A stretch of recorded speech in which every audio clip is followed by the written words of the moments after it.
Voilà. Nous continuons toujours sur notre thème, le bonheur.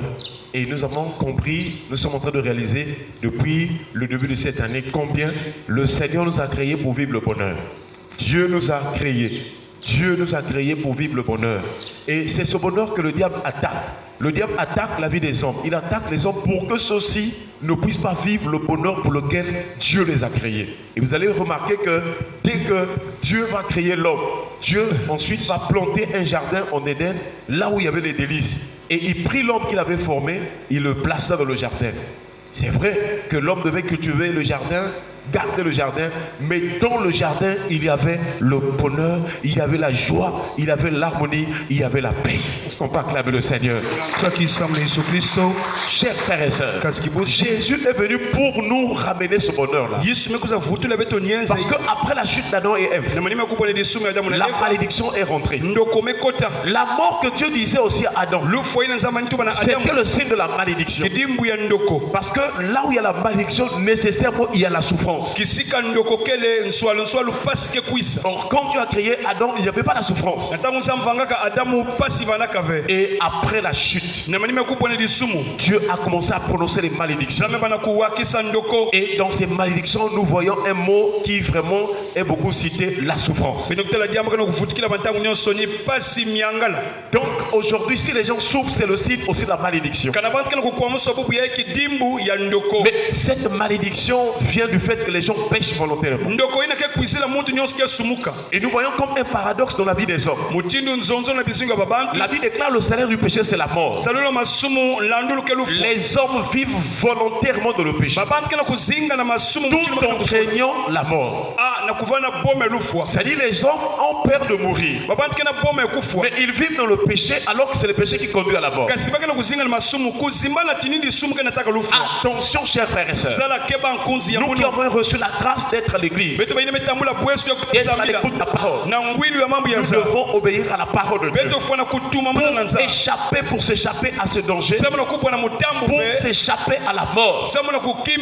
Et le bonheur que nous voulons voir ce matin, c'est aussi, chers frères et sœurs, ce bonheur que nous trouvons dans le refuge en l'Éternel. Est-ce qu'on peut acclamer le Seigneur?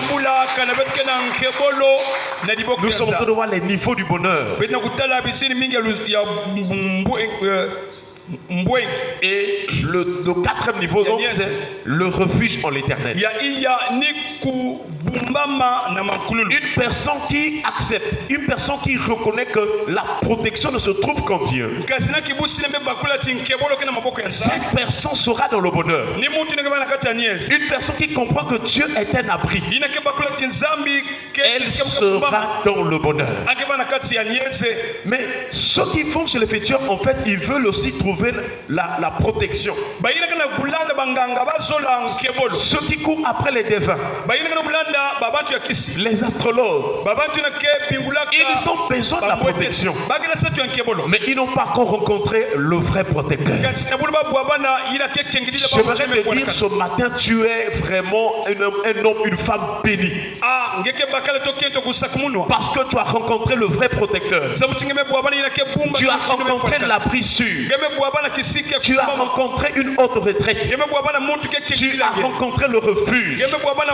C'est le Dieu d'éternité. Est-ce qu'on peut acclamer le Seigneur? Moïse, avant de mourir, il va commencer à citer ses paroles. Il va commencer à bénir.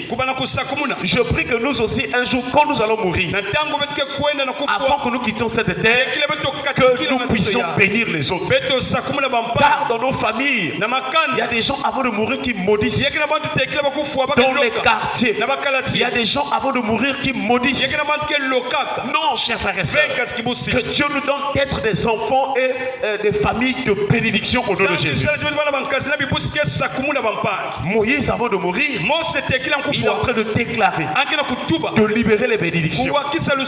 Chers frères et sœurs, nous voyons que c'est merveilleux. C'est la même chose que Jacob avait fait avant de mourir. Nous sommes donc dans Deutéronome chapitre 33. Et nous allons lire d'abord le verset 27. Il est écrit, le Dieu d'éternité est un refuge. Est-ce qu'on peut acclamer le Seigneur? Et sous tes bras éternels est une retraite. Devant toi, il a chassé l'ennemi. Et il a exterminé. Alléluia. Amen. Donc, Moïse parle du Dieu d'éternité. Dans ce monde, beaucoup de gens croient à des divinités. J'aimerais nous rappeler ce matin qu'il y a un seul vrai Dieu. Les autres là que les gens, en qui les gens croient, ce ne sont pas des dieux. Ce sont des esprits. Ce sont des anges déchus qui veulent être adorés comme Dieu.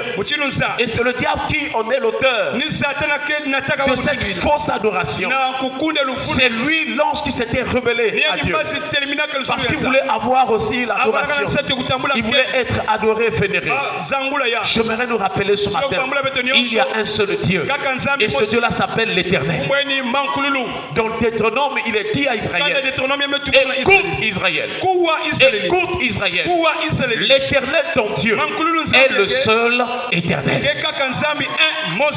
Voilà pourquoi vous allez entendre les gens dire, oh, moi, ils peuvent vouloir se comparer à Jésus. Ils peuvent vouloir dire que non, moi je viens de Dieu, c'est moi qui sors. Mais ils ne diront jamais que je suis l'Éternel. C'est fort. Chers frères et sœurs, l'Éternel ton Dieu est le seul éternel. Et c'est ce Dieu-là qui a appelé Moïse. Quand il a appelé Moïse, Moïse lui a dit, mais quel est ton nom? Quand les enfants d'Israël vont me demander, mais je leur dirai, le Dieu de vos pères m'a envoyé vers vous. Mais s'ils me demandent quel est son nom, que leur répondrai? Tu leur diras. Ça c'est Dieu qui dit à Moïse, tu leur diras, je suis celui qui suis. C'est-à-dire je suis l'Éternel. L'Éternel c'est le nom de Dieu. C'est un niveau, on dirait que de souveraineté qu'aucune créature, aucune personne peut atteindre. Lorsque vous entendez éternel, chers frères et sœurs, vous pouvez vous prosterner devant lui. Alléluia. Et Moïse dit, le Dieu d'éternité. L'éternité c'est une période, c'est une durée qui n'a ni commencement ni fin. Ce matin nous sommes réveillés. Nous allons passer la journée. La journée commence ce matin, mais elle va terminer vers la soirée. Ça veut dire qu'il y a un début, il y a une fin. Mais l'éternité est une période ou une durée qui n'a ni commencement ni fin. Est-ce qu'on parle avec le Seigneur? Et la Bible déclare qu'il est le Dieu d'éternité. Il est au-dessus même de cette période-là. Là où il n'y a ni commencement ni fin, lui il est au-dessus. Ça veut dire que lui aussi il n'a ni commencement ni fin. Et cela nous renvoie à montrer que Jésus est Dieu. Parce que quand la Bible présente Jésus comme Melchisedec, il dit, la Bible déclare qu'il n'avait ni commencement de vie ni fin de jour. La seule personne qui a ces caractéristiques là c'est Dieu. Chers frères et sœurs, les gens voient Jésus dans la chair. Quand Jésus est né de Marie, il a grandi, il a exercé son ministère terrestre. C'est ce que les gens connaissent de Jésus. Mais avant que Jésus ne vienne sur la terre, où était-il? Est-ce qu'on parle avec le Seigneur? Jean-Baptiste a présenté Jésus. Il a dit aux autres, c'est celui dont j'ai dit, celui qui vient après moi m'a précédé. Celui qui vient après moi. Jésus est né après moi, mais lui il m'a précédé. Il est né après moi, mais lui il existe avant moi. Est-ce qu'on parle avec le Seigneur?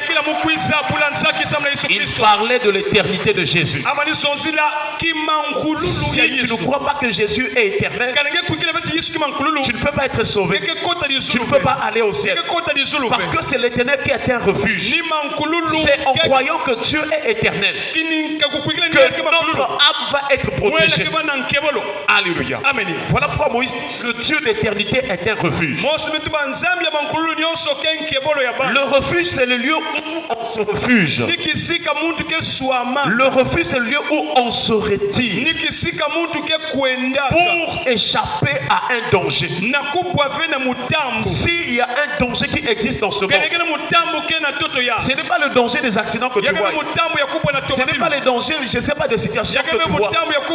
Le plus grand danger qui existe dans ce monde, c'est le danger de la perdition de ton âme. Mon frère, ma soeur, tu peux perdre beaucoup de choses dans ce monde, mais ne perds pas ton âme. Alléluia. Nuit et jour, quand tu marches, ce que tu dois conserver, c'est ton âme. Que ton âme ne se retrouve pas dans les temps de feu. Voilà pourquoi nous venons à l'église. Nous venons pas pour le mariage. Nous venons pas pour le travail.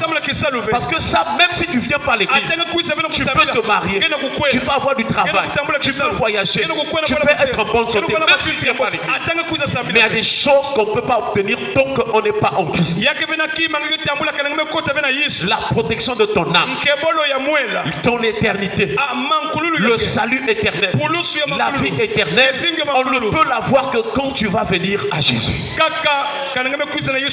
Chers frères et sœurs, pour toi qui viens à l'église depuis un temps, est-ce que tu considères ces choses? Est-ce que tu penses quand même à le salut de ton âme? Le Dieu d'éternité est un refuge. Dieu, c'est celui qui garde l'âme. Tu peux avoir des gardes-corps qui te protègent. Tu peux avoir un gardien devant le portail de ta maison. Eux, ils te gardent physiquement, mais spirituellement, ils ne peuvent pas te garder. La seule personne qui peut donner la sécurité à ton âme, c'est Jésus-Christ, le Dieu d'éternité, le Père éternel. Est-ce qu'on peut acclamer le Seigneur? Et si tu veux avoir la paix tous les jours, il faut que tu comprennes que ton âme doit être sous l'abri du Très-Haut. Tu dois recommander ton cœur, ton âme, ta vie entre les mains du Dieu d'éternité. Un jour, Samuel, dans le livre de Samuel, je crois que c'est David qui est en train de prier. Il est en train de montrer combien la vie de David est une vie d'exploit. Mais David avait beaucoup d'ennemis. Il a dit, vois combien mes ennemis sont nombreux et de quelle haine violente ils me poursuivent. Qu'est-ce qui faisait que David soit protégé et qu'il continue à faire des exploits? Parce que dans ce monde, si tu as beaucoup d'ennemis, nous l'avons déjà vu, le but des ennemis, c'est de te retarder, c'est de te combattre, de t'empêcher d'avancer. Les ennemis constituent une haie ou bien un obstacle. Attention, si tu as beaucoup d'ennemis, il faut avoir une vie de prière intense, afin que la puissance de Dieu puisse les renverser. Car la puissance des ennemis peuvent te retarder pendant des années. Mais la Bible déclare, l'Éternel se lève, ses ennemis se dispersent. Que Dieu disperse tous tes ennemis au nom de Jésus. Qu'il disperse ceux qui mettent des embûches contre ta vie au nom de Jésus. Quand tu viendras au refuge, quand tu viendras t'abriter sous l'abri du Très-Haut, le Seigneur se lèvera et tes ennemis vont s'enfuir. Alléluia. Quels que soient les combats que tu mènes, n'oublie pas que Dieu est un refuge. Et dans le 2 Samuel chapitre 22, le verset 3. Chapitre 22, le verset 3. Il est écrit, Dieu est mon rocher, où je trouve un abri, mon bouclier et la force qui me sauve. Est-ce qu'on peut acclamer le Seigneur? Ma haute retraite est mon refuge. Tous ces mots qu'il est en train de citer nous montrent vraiment une protection assurée. On peut aller jusqu'à dire, comme ce texte de Proverbe qui dit, le nom de l'Éternel est une tour forte. Le juste s'y réfugie. Chers frères et sœurs, si tu as la foi en Dieu, si tu marches dans la sanctification, si tu obéis à la parole de Dieu, si ton cœur est donné tout entier à Dieu, de nuit comme de jour, quels que soient les lieux, quels que soient les temps, quelles que soient les circonstances, tu seras protégé. Alléluia. Quels que soient les vents qui vont venir dans ce monde, tu ne seras pas atteint. Est-ce qu'on peut acclamer le Seigneur? Chers frères et sœurs, et il dit, oh mon sauveur, tu me garantis de la violence. Garantir veut dire aussi mettre à l'abri. Garantir veut dire aussi défendre. Quelqu'un dit amen. Lorsque l'ennemi viendra pour vouloir te violenter, Dieu se lèvera pour te défendre. Nous l'avons déjà rappelé que si ton défenseur c'est Dieu, quel est l'ennemi qui s'en approche? Quel est l'homme, quelle est la femme qui voudra faire quoi contre toi? Si Dieu se lève en ta faveur, si Dieu est ton défenseur, aucun ennemi pourra tenir devant toi. Parce que rien que le souffle de Dieu, même Satan que vous voyez là, Satan ne peut rien faire. Satan est chassé rien que par le souffle de Dieu, par le souffle du Tout-Puissant. Il est renvoyé loin. Lorsque nous prions, lorsque nous chassons les démons, la puissance du Saint-Esprit manifeste le vent. Et ce vent la chasse les démons. Quand vous voyez les gens tomber, les démons, c'est la puissance du Saint-Esprit. Ça vient comme un vent. Voilà pourquoi, chers frères et sœurs, concentre-toi au Seigneur. Donne ta vie totalement à Jésus. Ne joue pas avec le péché. Le péché apporte les souffrances. Le péché apporte des blocages. Le péché apporte des situations difficiles. Ne cours pas après le monde. Ne vis pas comme les païens, comme les mondains. Tu as eu une grâce d'être en Christ. Dieu t'a sauvé. Il y a des gens qui cherchent le salut, qui se sont retrouvés dans le milieu bizarre. Mais toi, tu as rencontré le Seigneur. Il t'a sauvé. Il t'a pardonné. Il t'a donné vraiment de la valeur. Il a changé ton identité. Lorsqu'on te voit, on voit Jésus en toi. Tu es devenu un avec Jésus par le baptême. Suis les commandes du Seigneur. Sois attaché au Seigneur. Ne manque pas au moment de la prière. Il dit, tu me garantis de la violence. Et tu es ma retraite. La retraite aussi dans la Bible veut dire l'action de se retirer de la vie active ou mondaine. Le signe que Jésus est ta retraite, c'est que tu dois vivre maintenant pour Christ. Tu ne dois plus vivre comme le monde. Lorsqu'on te voit, on ne doit pas voir le monde en toi, mais on doit voir Jésus. On doit voir le royaume. On doit voir les choses de Dieu. Et c'est ça qui va donner, communiquer la joie aux autres. Pour terminer, chers frères, un abri, une retraite, c'est aussi une période passée dans la prière. Est-ce qu'on peut acclamer le Seigneur? Si tu veux que Jésus soit ta retraite, tu dois avoir des temps de la prière. Tu dois être dans la retraite, dans la prière. Faire souvent de retraite spirituelle. Et la présence de Dieu va te couvrir comme un abri sûr. Et c'est alors, dans ces moments d'intimité, tu vas connaître Dieu. Dieu va se révéler à toi. C'est pourquoi Moïse pouvait faire 40 jours et 40 nuits dans la présence de Dieu. Jésus aussi, pour nous enseigner cela, avant qu'il commence son ministère, il a fait 40 jours. Chers frères et sœurs, c'est pour nous montrer que si nous rentrons la prière dans des moments de retraite, il y a des moments, même s'il n'y a pas le culte, tu peux venir seul à l'église, rencontrer ton Dieu, prier, parler avec ton Dieu. Si à la maison il n'y a pas la possibilité, chers frères et sœurs, beaucoup de chrétiens n'ont plus ce temps-là pour Dieu. C'est une erreur de passer plus de temps dans nos courses, dans nos occupations, que d'en avoir le temps pour le Seigneur. Il faut plutôt chercher plus de temps dans le Seigneur.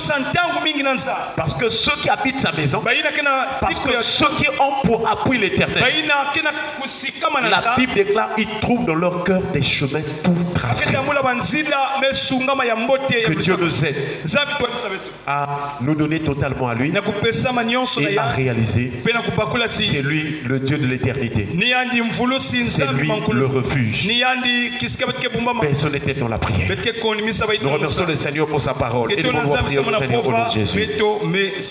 Merci Seigneur pour ta parole ce matin. Merci.